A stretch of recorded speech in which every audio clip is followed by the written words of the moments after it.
and welcome to Stingray Tom's Florida and a deeper dive into the archive. Today I'll be looking at something tangential to Florida's tourism history, but it still should prove to be interesting. Many cemeteries in the state have unusual white tree stump memorials in them. This includes some of the cemeteries that are popular with tourists, as well as the average ones in cities and towns throughout the state. This video has two parts. In the first part, I'll relate the history surrounding these fascinating grave markers, while the second is a very rare audio recording that tells more about the history of the Woodmen of the World fraternity and the Woodmen Life Insurance Company. Woodmen of the World is a fraternal society and insurance organization which left its unique mark in stone in thousands of cemeteries around the U.S. In 1890, Joseph Cullen Root founded the Woodmen of the World in Omaha, Nebraska. The main purpose of the Woodmen was to provide financial relief for families after the father died. At this time, the father remained the breadwinner of the family, but community support of fatherless families had largely disappeared. There was also the notion of self-sufficiency, which put public pressure on families to not accept charity. One of Joseph Root's innovations was to provide free grave memorials for Woodmen members. For about 10 years, between 1890 and 1900, members would get a tree stump-shaped marker as part of their life insurance benefits. After 1900, Woodmen offered a $100 benefit that would be used for such a memorial. This ran approximately between 1900 and 1920, but eventually this benefit would also be discontinued.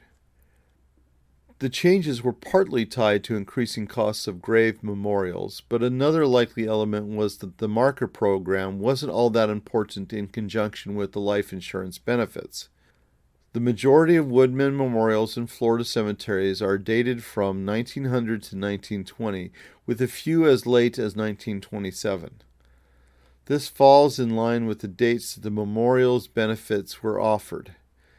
Since the Woodmen tree memorial stopped being used at the end of the 1920s, even though the Woodmen of the World continued to be successful, it shows that the popularity of the memorials was mostly tied to the direct memorial benefit. Of course, the Great Depression likely had a hand in the whole situation. The size and quality of grave markers in the 1930s was significantly reduced from pre-Depression times when people had more money. On to the memorials themselves. Typically, local stone carvers would create the Woodmen memorials using some sort of basic template provided by Woodmen itself. The tree stumps are slender, stand around 4 feet tall, and have a place for the name and the birth and death dates of the Woodmen, as well as a carved Woodmen emblem.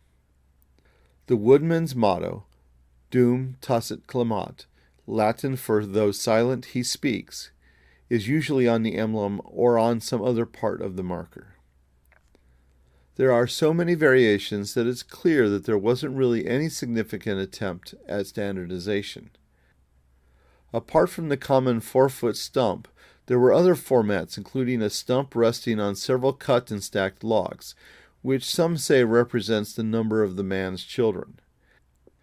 As can be seen in the examples, it was common for some markers to be simple stacks of log in one form or another, as well as markers that were topped by one log. Additions to the stumps or logs were also used, including woodworking tools such as axes and wedges. These were official symbols of the Woodmen fraternity as well. Overall, the Woodmen memorials have weathered rather well. Mostly created out of white marble, they were usually carved deeply enough that even after 100 or more years, the inscriptions can still be read.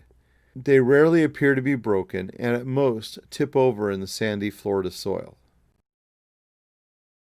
Joseph Cullen Root, who lived between 1844 and 1913, was the founder and first president of the modern Woodmen of the World Insurance Company. Root was born in Chester, Massachusetts, the son of Aurelius Clark Root and Eliza Abbott. The family would eventually move to Illinois and then Iowa, which is where Joseph Root grew up. He attended Cornell College in Mount Vernon, Iowa, Northern Illinois College in DeKalb, Illinois, and Eastman Business College in Poughkeepsie, New York, from where he graduated in 1865. He became a lawyer in 1883 and served as mayor of Leon, Iowa in 1886. He married Louise Inslee of Leon, and they had 2 sons.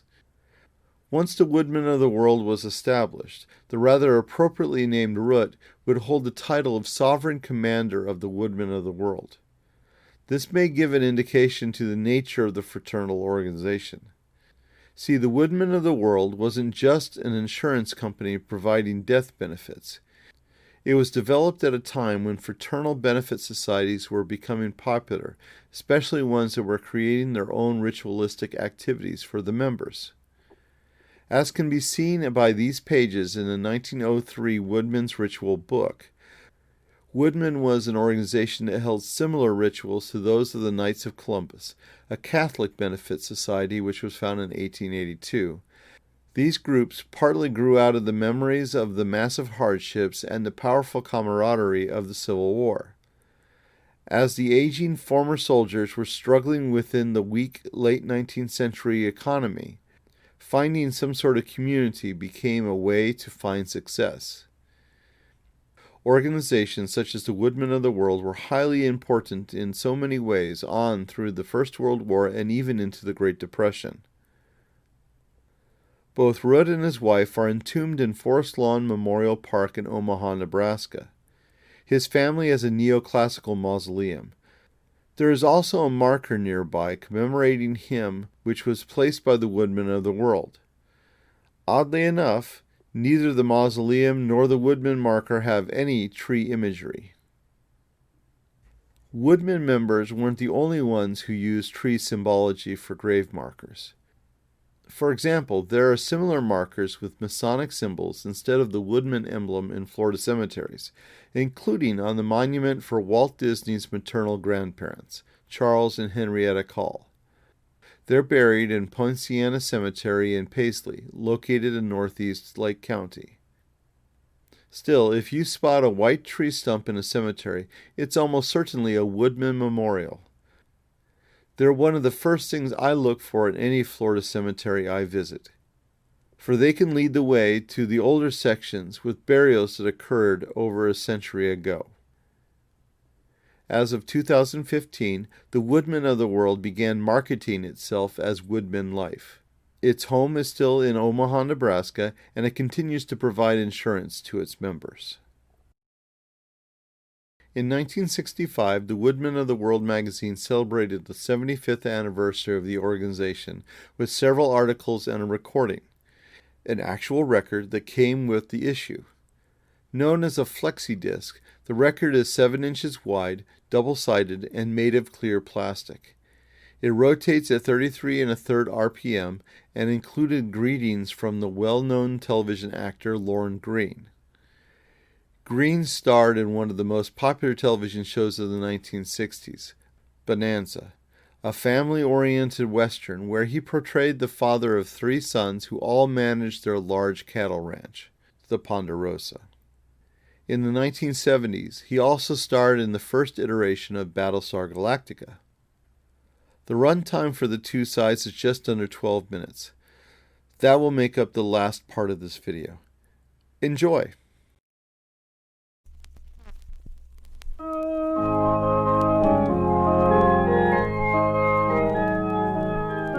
Julia Ward Howe, who wrote the lyrics to the familiar Battle Hymn of the Republic, included these lines in another poem, which she called Growing Old.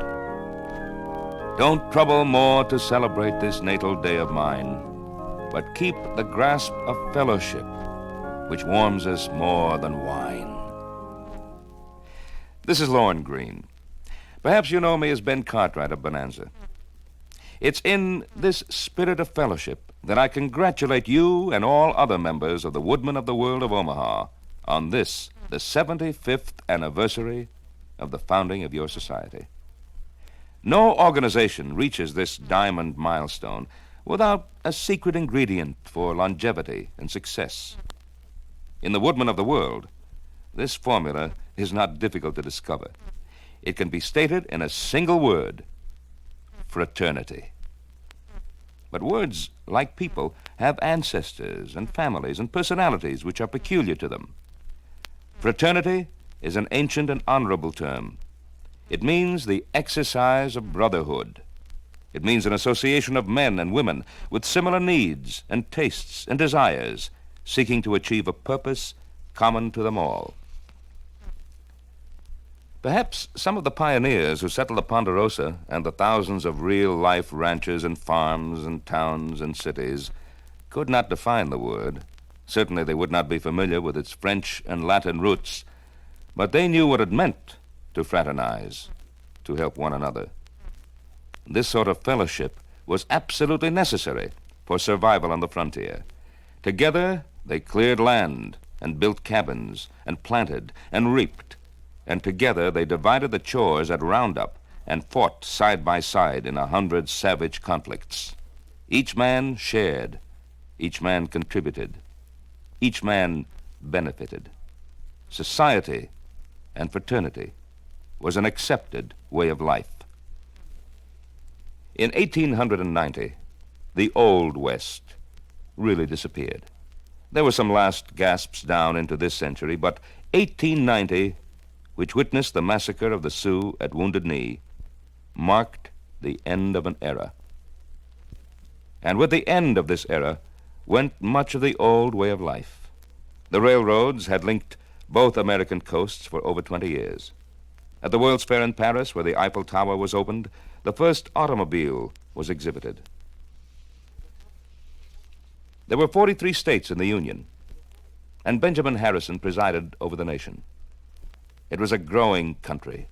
A new South was emerging from the rigors of Reconstruction, and cities everywhere were experiencing their first population explosion.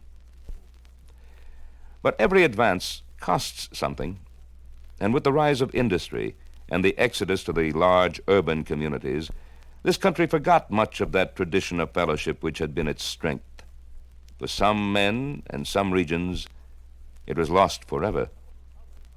Others, however, still clung to this idea. In fact, they saw the need for such united effort as more necessary than ever before. They shared concern for those millions of Americans who were forced to struggle alone, without financial security, without meaningful companionship, without even the funds required for their burial and the protection of their bereft families. Joseph Cullen Root of Lyons, Iowa, gave substance to that trend in that same year, 1890. Meeting in Omaha with other prominent fraternalists, he formed the society which now bears the familiar title Woodmen of the World of Omaha.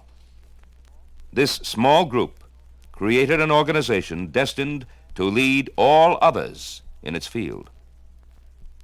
Many of you can recite the history of this society. Certainly it would be presumptuous of me to catalog the dates and events which marched through these 75 years.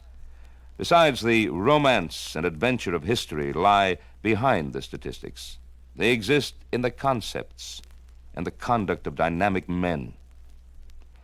This design for a new fraternal society, which would provide insurance for its members, was a bold plan in 1890. The wounds of the Civil War were still tender. Sectionalism among East, West, and North remained strong. And thus the idea of bringing these diverse people together was a daring and ambitious one. Then, too, the whole concept of insurance was new. There were no mortality tables, no actuarial science. If a man could afford expensive premiums, and if the company wanted to gamble on his life, he might purchase a certificate. For the average man, however, such coverage was impossible. Fraternal insurance filled this void, organizing men to help each other and themselves. It was a unique proposition, and it spread rapidly. Within a few years, it outdistanced commercial insurance companies. As Woodmen of the World grew, it expanded naturally to the south, for here was an area ignored by northern business and considered too uncertain for insurance protection. When other organizations failed to answer this need, Woodmen of the World offered its program. It spread from neighbor to neighbor, from community to community, like the glad tidings of Scripture. To Joseph Cullen Root, first president of Woodmen of the World, fellowship was not dead. The social aspect of this new fraternity was an important aspect. For many citizens, the local camp meetings provided their principal entertainment, their only organizational experience, their first opportunity to speak, their marketplace for the exchange of gossip and ideas. The Woodmen camps became the center of myriad towns throughout the Midwest and South. In Texas, politicians recommended that in order to be elected to any major office in that state, one should belong to Woodmen of the World. And this, despite the fact that the society has never engaged in political activity of any sort. But they have engaged in hundreds of other activities. Chief among these projects have been those associated with American history and patriotism. 40,000 schools, churches, parks, and community buildings exhibit flags donated by the Woodmen of the World. Newly naturalized citizens, teachers, and students have been recipients for years of the Woodmen's American Patriots Handbook. Trophies and medals and certificates are given for scholastic achievement in American history, while other plaques and awards recognize civic service, heroism, safe driving, conservation, and other key areas of interest. Unmarked graves are cared for by Woodmen charities, and famous American landmarks are given proper identification. The Woodmen program for the young people of this country is set up to build lasting, lifelong habits of physical development, a temperament based on courtesy, integrity, thoughtfulness, and dependability, a sense of purpose and confidence to meet the challenge of everyday life. This is your organization, a society with over 500,000 members. It can boast of impressive statistics, such as the possession of assets totaling over $300 million, or insurance in force of over $1 billion. It can point to offices and members in 46 states and to thousands of lodges and camps, homes, and other physical assets. It can also single out small things: braces for children, Braille typewriters in homes for the blind, compasses for scoutmasters, and keyring knives for den mothers. It can point with pride to bronze plaques memorializing William Jennings Bryan and Uncle Joe Cannon and Presidents Tyler and Taylor and Taft and Andrew Johnson. Near the Suwannee River stands a marker for Stephen Foster. General Pershing is cited on a plaque in Los Angeles, and Lindbergh is memorialized on Long Island. Blood banks and fund drives know the cooperative spirit and generous heart of Woodmen. And best of all, you, the members of this society, must sense and live this same philosophy. Businesses and organizations can be cold and empty enterprises, or they can be great adventures. They can concentrate on dollars, or they can concentrate on people. The story of the Woodmen of the World of Omaha is in hearts and minds, not purses and balance sheets. It is a family, not a corporation, and it has outlived the proverbial years of 70. It has stressed the value of friendship, made manifest the haven of security. It has inculcated pride and self-reliance in its members, and has taught them leadership, patriotism, and fraternity. At the death of the society's founder, Senator Morris Shepherd delivered the eulogy for Joseph Cullen Root. It read in part, "We may pay him no higher tribute than to say that by reason of his presence in the world, there are more homes and happier homes. There are fewer tears and fewer sighs, and to spare. The prayers of the widows and fatherless accompany him to judgment. The love of millions goes with him to the gates of God. The memory of his service to humanity will flourish in the souls of men till deep shall call to deep no more." But this was not the end of a dream, for after 75 years, Joseph Cullen Root would still recognize this, his fraternity, and he would recognize you as his brothers.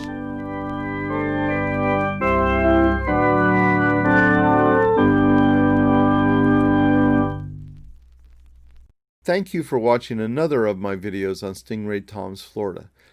Please like, subscribe, and hit that notification bell to find out when the next of my videos is released. Stingray Tom's Florida, traveling through time around the Sunshine State.